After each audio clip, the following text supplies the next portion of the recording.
What were the origins of the Freemasons? What did the Templar Knights discover in the Temple of Solomon? Who has enslaved you through usury? This is the Makinations.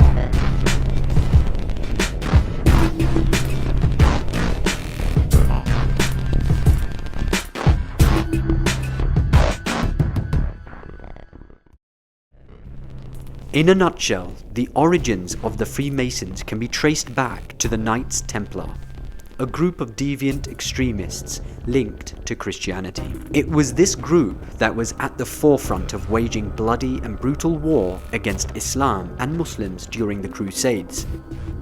It is said that this group had discovered the Temple of Solomon, who had the power to control, among other things, the jinn.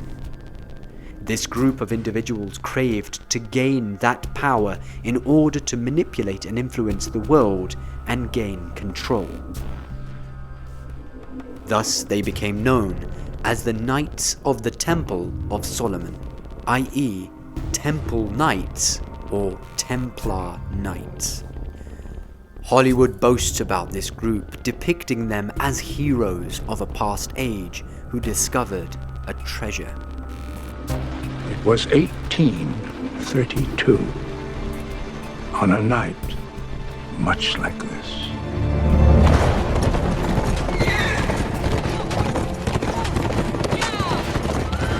Charles Carroll was the last surviving signer of the Declaration of Independence.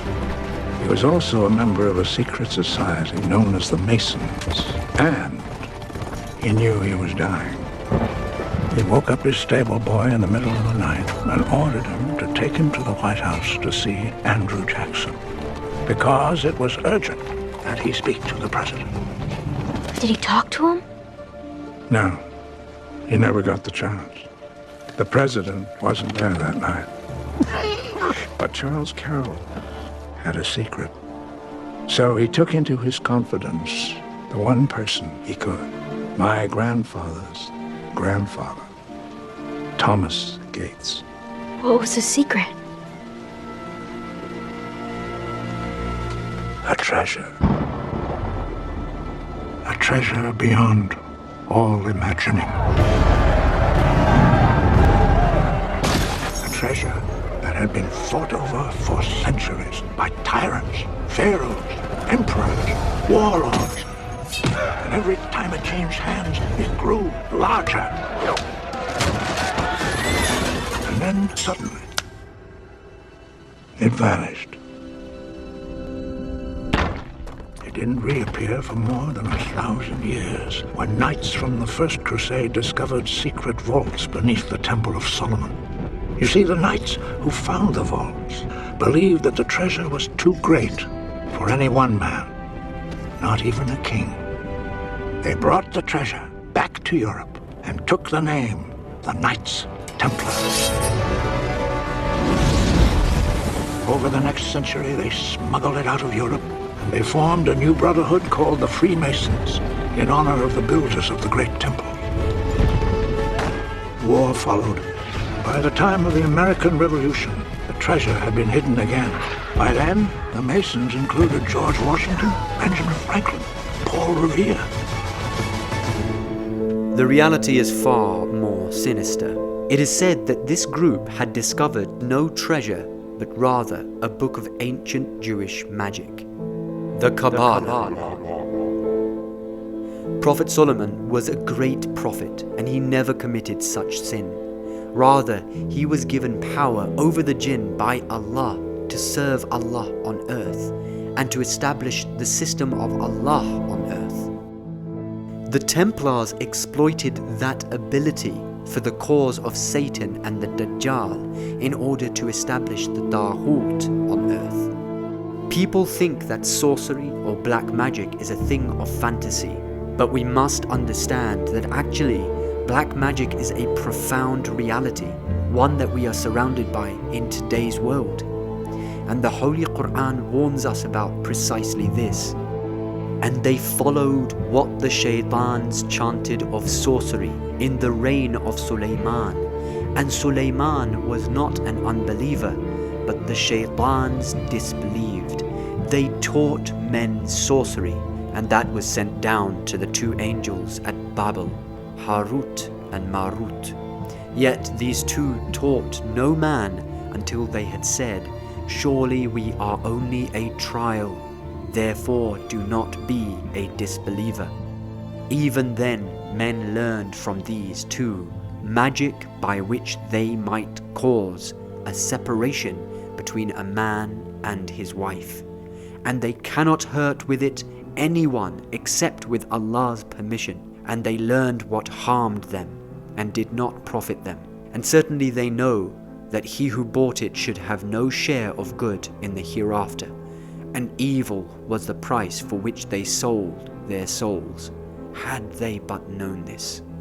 Shortly after founding their satanic brotherhood, headquartered, incidentally, on the Temple Mount in occupied Jerusalem, Al-Quds, through 1128, the Templars managed a large economic infrastructure, developing an early form of banking and building a vast network of fortifications across Europe and the Holy Land, arguably forming the world's first multinational corporation. What was this strange new banking system forged by the Templars, and how were they able to gain such influence?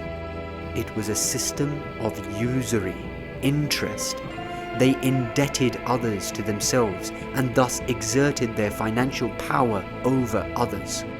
It should become increasingly clear why the religion of Islam has emphatically forbidden usury, for it enslaves the masses and creates an economic paradox by which the poor become poorer and the rich become richer. The Holy Quran says, "Those who swallow down usury cannot arise except as one whom shaitan has prostrated by his touch does rise." The Muslims resisted against the enemies during the Crusades, and the Templars lost control of the Holy Land.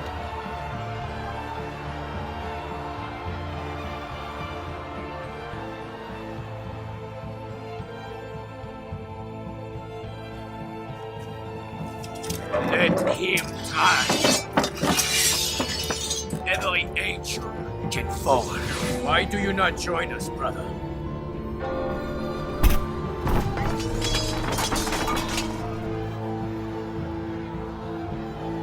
As time passed, the popularity of the Templars also faded, and their financial corruption, fraud, and secrecy had come to light. Rumors had also emerged that the group was practicing sorcery and secretly worshipping a false deity known as Baphomet. It is from Baphomet that the depictions of Satan having horns and goat legs may have been contrived, and Baphomet is the main iconic fruition which is taken as an entity of worship by Satanists throughout recent history and up until today. We will talk more about Baphomet in the future, inshallah. During Templar admission ceremonies, recruits were forced to spit on the cross, deny Christ. Brethren were also accused of worshipping idols, and the order was said to have encouraged homosexual practices. On Friday the 13th, 1307, King Philip of France ordered the arrest of Templars in France. To this day, Friday the 13th is superstitiously thought of as an unlucky day throughout the Western world. With the reputation of the Templar Knights tarnished, their schemes and practices exposed, and their headquarters won back by Muslims, they now needed to change their face. And so, fleeing to places like Scotland, they gave rise to a new secret society. This time, they would be known as the Freemasons. And it says regarding the evildoers among the Jews, "And their taking usury, though indeed they were forbidden it, and their devouring the property of people falsely, and we have prepared for the unbelievers from among them a painful chastisement." While there are many good and righteous Jews in the world today, there are also those who claim to be Jewish but are in fact following the footsteps of Satan. Today they are known as Zionists, who today have gained mastery over the global banking system. Thus does their symbol appear on the dollar bill. The Holy Quran warns, O you who believe, be careful of your duty to Allah and relinquish what remains due from usury, if you are believers. Because when you are indebted to the enemies of God, they control you. Allah is trying to free us from the clutches of the Zionists. The only way to overcome the enemy is to resist against them. Anyone who sees them as too powerful and succumbs to their system will be enslaved by them. But the war that they have waged against you is not just a financial war and a military war, but it is also a deeply spiritual and esoteric war as well. And we will discuss more on this subject next time, inshallah.